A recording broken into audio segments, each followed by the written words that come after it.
بسم اللہ الرحمن الرحیم۔ سامعین و ناظرین محترم، ماہ شعبان یہ ماہ رمضان کے مقدمہ کی مانند ہے، پیش خیمہ ہے رمضان کا ماہ شعبان۔ لہذا اس شعبان المعظم میں وہ اعمال کرنے چاہیے جن کی کثرت رمضان المبارک میں کی جاتی ہے، جیسے روزہ رکھا جاتا ہے اور قرآن کریم کی تلاوت کی جاتی ہے، تو شعبان المعظم میں ہی روزوں کی بھی کثرت کی جائے اور قرآن مجید کی بھی تلاوت کی کثرت کی جائے۔ علامہ ابن رجب حنبلی رحمۃ اللہ علیہ لطائف المعارف میں لکھتے ہیں کہ ماہ شعبان میں روزوں اور تلاوت قرآن کی کثرت اس لیے کی جاتی ہے تاکہ رمضان المبارک کی برکات حاصل کرنے کے لیے مکمل تیاری ہو جائے اور نفس پلیت رحمان کی اطاعت پر خوش دلی کے ساتھ اور خوب اطمینان کے ساتھ راضی ہو جائے۔ صحابہ کرام رضوان اللہ تعالی علیہ مجمعین کا معمول بھی اس حکمت کی تائید کرتا ہے۔ حضرت انس رضی اللہ تعالیٰ عنہ فرماتے ہیں، صحابہ کرام رضوان اللہ تعالیٰ علیہ مجمعین رمضان المبارک کی آمد سے پہلے شعبان میں کیا کرتے تھے؟ چنانچہ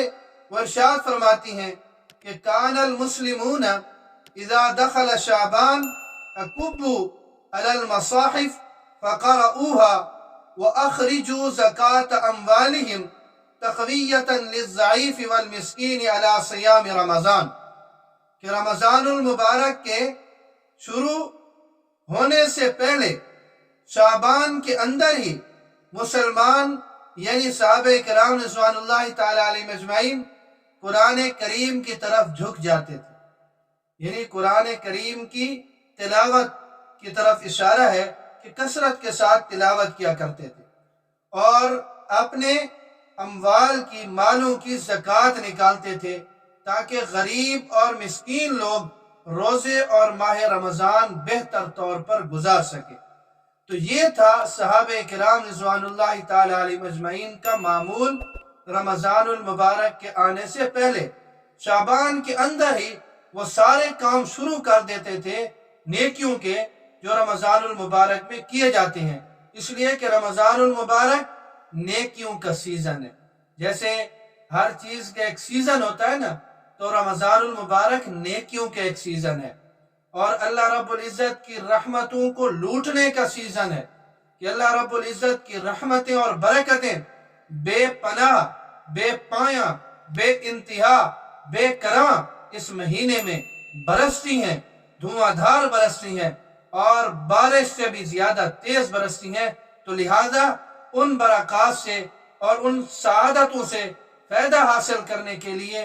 اس کا طریقہ یہ ہے کہ شعبان ہی میں ان کاموں کی کثرت کرنی چاہیے جو رمضان المبارک میں کیے جاتے ہیں۔ آپ کے سامنے صحابہ کرام رضوان اللہ تعالی علیہ مجمعین کا معمول بھی رکھ دیا تاکہ ہم رمضان المبارک میں داخل ہوں تو ہمارے اوپر کسی چیز کا کوئی بوجھ نہ ہو اور خوش دلی کے ساتھ اطمینان کے ساتھ ہم نیکیاں وہ کر سکیں۔ اللہ رب العزت مجھے اور آپ سب کو رمضان المبارک کی قدردانی کی توفیق نصیب فرمائے۔